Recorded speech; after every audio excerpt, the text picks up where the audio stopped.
White text on a black background, in focus, artists at work. Clips of the artists are covered by white block text with their names. Text: Delita Martin, Rania Matar, Alison Saar, Guerrilla Girls, Ambreen Butt, Colette Fu, Graciela Iturbide, Sonya Clark. If I can't draw it, I'll print it. If I can't print it, I'll paint it. If I can't paint it, I'll collage it. Just whatever I need to do to tell the story, because the story is what's most important. Delita Martin wears an apron and stands in front of a mounted work in progress. She raises a hand to her chin thoughtfully, threads a needle, and then draws on one of her works. Flashes of her artwork are shown, colorful and patterned collages of women. It's important for me that the women I photograph have agency in the process.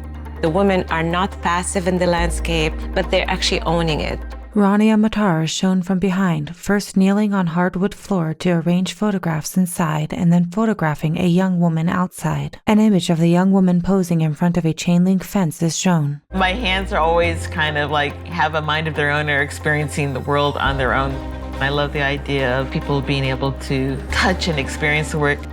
Alison Saar turns her hands over for the camera. She uses a chainsaw to sculpt a slab of wood in the middle of her workshop and brushes wood shavings from the block. With a proud expression, she poses with her arm resting on the chainsaw. We're a bunch of feminist activist artists who expose and protest racism, sexism, corruption, and injustice in the art world and beyond. Two figures in gorilla masks cross a busy street. 4 figures with identical masks hand stickers to pedestrians and post them on walls. 2 of the masked Guerrilla Girls sit in an empty dressing room speaking to the camera. Their graphic artwork of gender inequity statistics and cheeky imagery is interspersed. If I'm not emotionally, physically drained in my work, I don't feel that it's like truly my work. It's meditation in some ways. It resolves a lot of questions for me.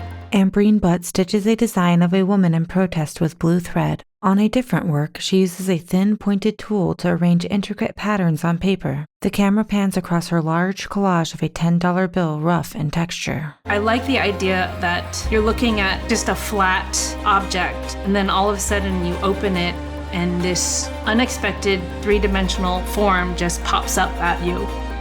Colette Fu works at a table in her studio. Seated on the floor in her home, she opens the covers of several artists' books. She reveals sculptural photo-based pop-ups that elaborately combine people and landscapes. No sé si es poético, no sé si es antropológico, si es solamente un testimonio. Yo no pienso en eso cuando estoy fotografiando. Es lo que me sorprende de la vida. Graciela Iturbide guides a young woman around a green outdoor space to photograph her in black and white. The camera pans to details of a black and white portrait of a woman with iguanas on her head and shoulders. I consider hair a text in and of itself. It is the primordial fiber, and in it is all of the ancestors who have come before us.